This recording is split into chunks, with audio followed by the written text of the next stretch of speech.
Hurmatly Nokat Qavcımatır kanal katılımcıları. Bugün günü 16 Mart 2023 yılı biz düşten keyinki okurslarını sizlere tanıştırırız. Bizden Ağustos Layık Başkanı Tezak Kurulu Hurmatlı'nlar Nokat Qavcımatır kanalda hemen sizlerin hizmetinizde. Sizlerin hizmetinizde hurmatlı var. Koçetlerdi etten odasa görürüz. Bizden Ağustos Layık Başkanı Tezak Kurulu'na kettik. Boğazında. Hurmatlı'na biz az birinci kampanya banka geldik. Kampanya bankta 87 so'm 42 tane dolar, 93 so'm euro, 94 yarım tane rubil, rubil 94 yarım ekan rubil. Hurmatlı'na qarangizlar.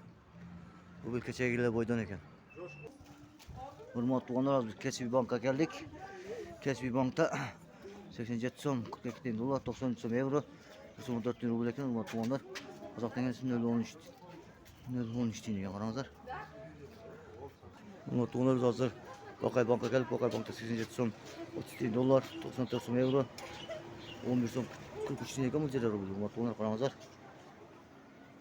Hurmatly Nokat Qavcımatır kanal katılımcıları.